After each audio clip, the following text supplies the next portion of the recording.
Alors sa voix de côté. Comme souvent dans mon parcours, j'aime bien le décalage. J'aime bien essayer d'aller là où j'irai pas forcément, là où on m'attend pas, peut-être en dehors des sentiers battus, surtout des modes. Je me méfie beaucoup des tendances dans la photographie, donc sa voix de côté. Et surtout, ça envoie quoi? Je me pose beaucoup la question de à qui on s'adresse en tant que photographe et de qui réceptionne nos images. Donc quel est notre propos, qu'est-ce qu'on raconte, qu'est-ce que raconte notre travail et surtout par qui il va être vu, à qui je m'adresse. Donc ça implique deux choses. D'abord sur la façon de faire, moi personnellement je trouve important d'avoir une photographie qui soit accessible. Ça ne veut pas dire idiote. On peut, je pense, dire des choses importantes, intéressantes, mais pas de façon hermétique. Je ne suis pas pour prendre les gens pour des cons. Je pense que les gens sont intelligents. Si on s'adresse à eux avec un langage large, on peut s'adresser à beaucoup de monde. Et par exemple, moi, le travail que j'avais fait sur la télévision, Watching TV, c'est un travail qui part d'une idée très simple, qui est de photographier les gens chez eux devant leur télévision. C'est une idée qui peut paraître assez hermétique au départ, c'est pas un travail spectaculaire, c'est un travail qui peut paraître très ennuyeux. Et pourtant, c'est sans doute l'exposition que j'ai faite, qui a d'ailleurs beaucoup tourné, qui a énormément plu au public parce qu'il y avait un effet miroir, les gens se retrouvaient dans les images et ça les questionnait en même temps. C'était pas juste, je vous montre, tenez, c'est marrant, je vous montre, vous voyez. C'est aussi que les gens se questionnaient sur leur propre attitude, sur qu'est-ce que ça veut dire que de passer du temps comme ça, avachi, pendant des heures devant sa télévision. Et ça, dans n'importe quel pays, quel que soit le public, quel que soit le milieu social, j'avais des réactions qui étaient très intéressées par ce travail. Et quand je parle de l'accès, c'est aussi par rapport à où on expose.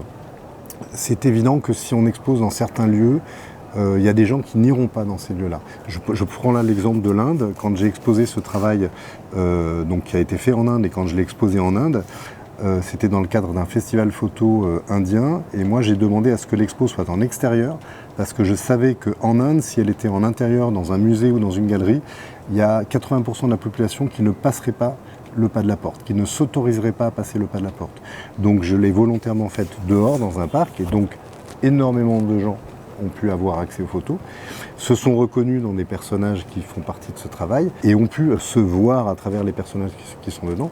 Et ça, pour moi, c'était très important. C'est à ça que je pense, et c'est ça que je défends quand je souhaite qu'un travail soit accessible aux autres. C'est dans la façon de le faire, mais aussi dans la façon de le montrer.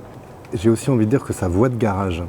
Parce que la photographie, elle est très compliquée pour les photographes aujourd'hui, de plus en plus mal payée, même si la France est un pays où il y a beaucoup de choses qui sont faites pour la photographie, il y a beaucoup de lieux, il y a beaucoup de bourses, on est un pays de privilégiés, mais malgré ça, d'année en année, le niveau de vie des photographes baisse. Donc ça veut dire aussi que la difficulté de produire pour les photographes est de plus en plus compliquée, et donc ça... À terme, ça implique aussi que la photographie va être un médium potentiellement de privilégié. Et donc ça veut dire aussi que le monde va être vu et donc va être montré par une certaine catégorie de gens. Et ça, je trouve qu'au-delà de la difficulté pour les photographes aujourd'hui de vivre de la photographie, je trouve que c'est un gros danger pour ce qu'il va rester de montrer du monde par les photographes professionnels dans l'avenir. Et ça, je trouve que c'est très regrettable. Et pourtant, c'est un art qui a quand même le vent en poupe, pour lequel il y a malgré tout de l'argent qui circule. On le voit tous les ans à Arles avec de plus en plus de visiteurs. On le voit à Paris Photo avec beaucoup d'argent qui circule. Mais malheureusement, pas beaucoup d'argent va dans la poche des photographes pour leur permettre de continuer à produire librement. C'est très difficile de choisir une seule photo. Évidemment, c'est d'autant plus difficile pour moi que j'aime beaucoup les images les unes par rapport aux autres. Donc en choisir une, c'est toujours très compliqué. Donc j'ai quand même choisi une photo et je suis resté dans la référence. Donc je vais vous la montrer. J'ai choisi une photo de Cartier-Bresson, qui est une grande référence en photographie. Et donc il s'agit d'une photo de l'almanach du facteur 1994, réalisée donc par J. Cartier-Bresson, comme on le voit ici. Et qui est une photo, je trouve, assez intéressante parce que personnellement j'aime énormément les photographies utilitaires. Alors on dit beaucoup vernaculaires.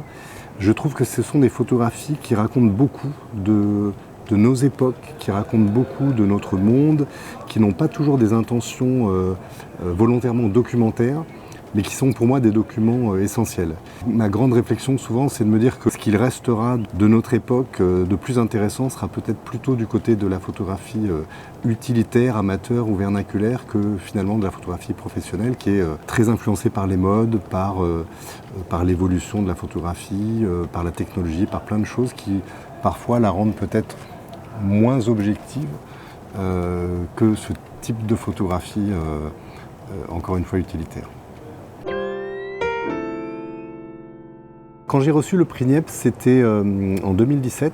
C'était une belle surprise parce que le prix Niepce, c'est une reconnaissance et dans ce métier qui n'est pas toujours facile, c'est toujours encourageant d'avoir une certaine reconnaissance. Alors moi, je suis toujours un peu un crétin parce que j'ai postulé au prix Niepce une année où il n'y avait pas d'argent cette année-là. Donc c'était un peu idiot. Mais c'est l'année où je l'ai eu. C'est comme ça. Donc voilà. Mais après, ce que ça change... c'est assez marrant parce que quand on a le prix Niepce, il y a des gens, ça m'est arrivé d'avoir des gens qui m'appellent et qui me disent tiens, j'ai un portrait à faire là pour mon journal, mais peut-être que ça t'intéresse plus de faire ça. Et en fait, je dis bah si, en fait, c'est pas parce que j'ai eu le prix Niepce, a fortiori sans argent, que j'ai pas besoin de travailler pour gagner ma vie, quoi. Donc non, il n'y a pas de, c'est pas parce qu'on a le prix Niepce que tout d'un coup on est au-dessus des autres et qu'on n'a pas les mêmes problématiques de vie et de photographe. Donc c'est vrai que je sais que d'autres photographes m'ont raconté la même chose. Je sais qu'il y en a aussi qui disent que pendant quelques années après le prix Niepce, ils n'ont plus eu de boulot parce que les gens pensent que voilà, ils n'en ont plus besoin. C'est assez paradoxal. Après voilà, encore une fois c'est une reconnaissance et je crois que c'est satisfaisant en tant que tel. Voilà.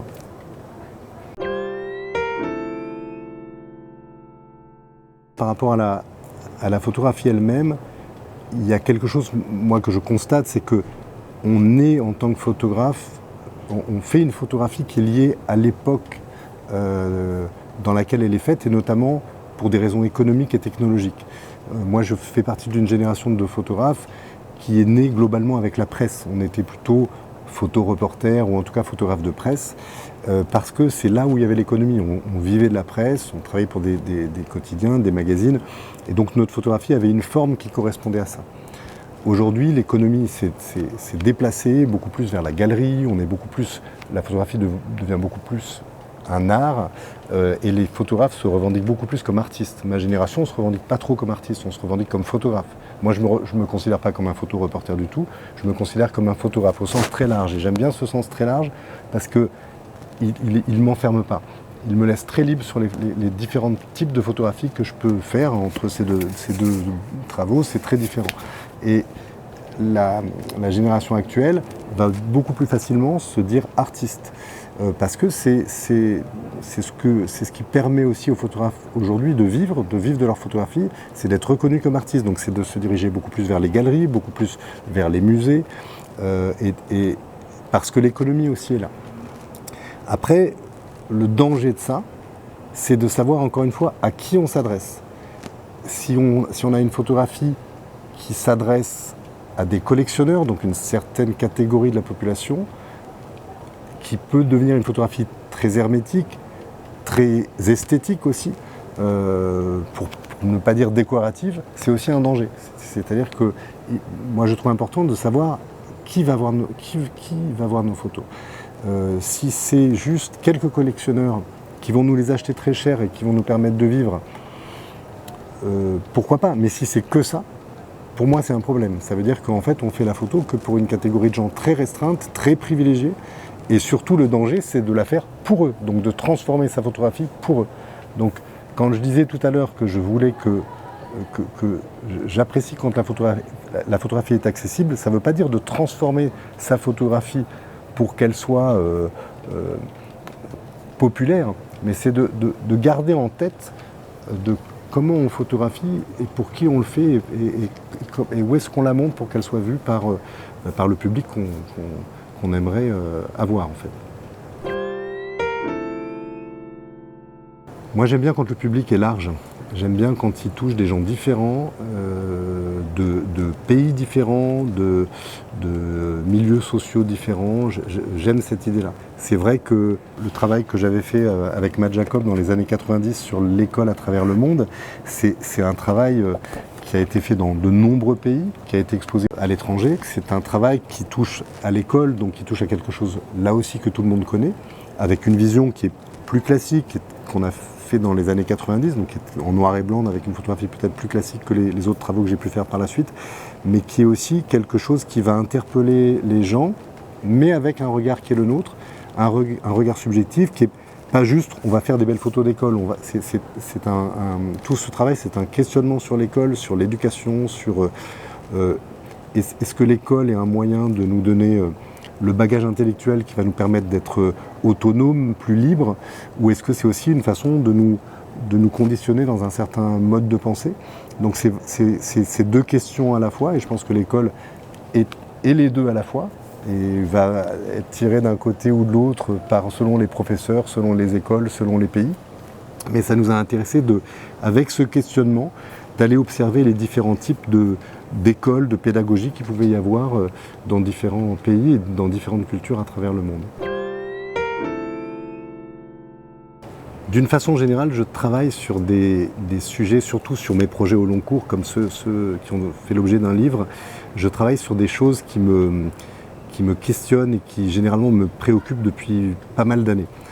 L'école, par exemple, ça faisait des années que je me questionnais sur l'éducation. La télévision, ça faisait des années que j'avais envie de faire un travail dessus sans trop savoir comment au départ. Et puis, à un moment donné, le travail sort. Comme ce sont des travaux sur lesquels je travaille pendant des années, pour moi, c'est obligatoire que ça vienne de quelque chose qui me questionne beaucoup. Je ne fais pas un sujet parce que je me dis que ça va être bien de le faire. Je ne fais pas un travail pour plaire aux gens ou pour aller vers tel public. Comme beaucoup de photographes, je parle de ce que j'ai à dire en fait. Actuellement, par exemple, je travaille sur un projet sur les administrations françaises, qui est un travail que j'ai commencé en 2022 dans le cadre de la grande commande du ministère de la Culture et de la BNF. C'est un travail en réalité, un sujet sur lequel j'avais envie de travailler depuis la fin des années 2000, peut-être 2008-2009. Puis après j'étais parti vivre en Inde, donc je ne l'avais pas fait, et quand l'occasion s'est présentée, j'étais très, très heureux de pouvoir le faire. Les administrations, c'est un peu comme l'école, c'est quelque chose pour lequel j'ai une certaine aversion. Je suis terrorisé dès que j'ai une démarche administrative à faire, et c'est un monde qui m'est très mystérieux, très incompréhensible, et donc j'ai eu envie d'aller voir ce monde qu'on voit peu. Aujourd'hui, en tant que Français administré, on a beaucoup affaire à des sites, des formulaires à remplir et peu à des gens. Et j'ai eu envie d'aller voir tous ces gens qui s'occupent de nos vies, qui gèrent nos existences dans l'ombre. Et donc d'aller derrière le comptoir pour voir ces gens dans leur diversité, dans différents types d'administrations. Ce travail sur les administrations que j'ai donc commencé en 2022, à l'inverse du travail sur l'Inde qui était très très très décalé dans la forme, j'ai eu envie de retourner à une forme assez traditionnelle de la photographie documentaire. Ça consiste à aller dans un lieu, d'y passer beaucoup de temps. Je travaille beaucoup au trépied, sans flash, je reste très longtemps avec les gens. J'ai eu envie de renouer avec cette forme, peut-être aussi parce que justement aujourd'hui, plus qu'il y a 15 ans quand j'ai fait le travail indien, on est beaucoup dans la transformation de l'image, dans une certaine esthétisation. C'est ce qu'attend le public, c'est là où est peut-être l'économie aujourd'hui. Donc j'ai eu envie peut-être de prendre le contre-pied de ça et justement de revenir à une photographie plus simple, plus basique, plus directe avec les gens, sans fioritures, sans traitement particulier. J'ai les autorisations des lieux. Je rencontre les gens et s'ils sont OK pour être photographiés, je passe beaucoup de temps avec eux. Toujours avec mon regard que je revendique et qui reste subjectif, qui est mon regard, qui peut être parfois un peu décalé, parfois un peu humoristique. Pas moqueur, mais qui se permet de voir les choses à ma façon. Et c'est ce que je revendique et comme je crois tous les photographes font en fait.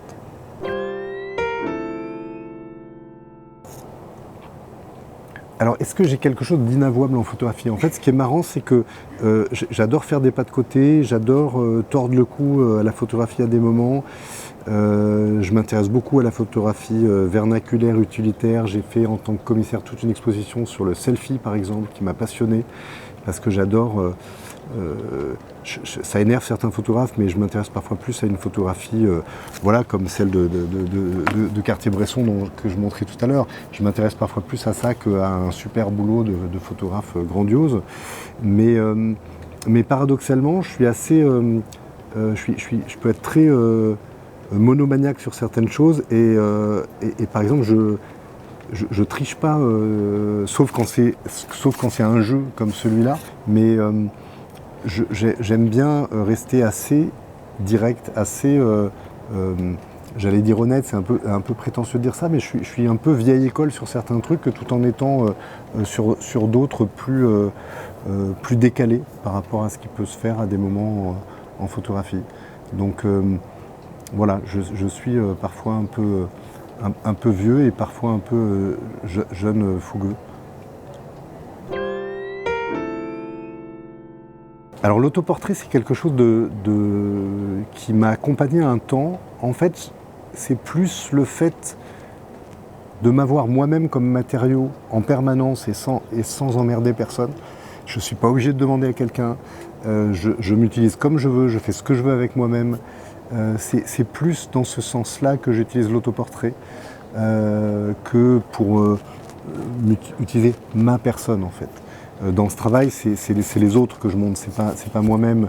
Dans une autre série que j'avais faite avec des coupes de cheveux dans tous les sens, c'était pareil, je m'utilisais comme un matériau. Il y avait cette idée aussi de transformation réelle, puisque là j'avais fait cette série avec une coiffeuse pardon, et des coupes de cheveux différentes qui donnaient l'illusion que c'était fait avec Photoshop par exemple. En réalité, c'était fait totalement dans le réel, et c'est ça qui m'a amusé. C'est encore une fois de faire croire à certaines choses, de faire croire qu'on est à un endroit alors qu'on est à un autre, de tordre le cou encore une fois à la photographie par rapport à ce qu'on croit être les choses, qu'on croit être une image. Je me questionne beaucoup toujours sur qu'est-ce qu'on voit, qu'est-ce que le photographe montre, et qu'est-ce qu'on a l'impression de voir aussi. Et ça, pour moi, c'est très important de comprendre que la photographie, encore une fois, est le regard de quelqu'un et que c'est ça qu'elle montre. Elle ne montre pas la réalité du monde et qu'il faut s'en méfier sur ce point-là. Mais il faut l'apprécier parce que justement, elle est une proposition de regard sur le monde. Et j'aime bien jouer du coup avec cette ambiguïté-là à certains moments.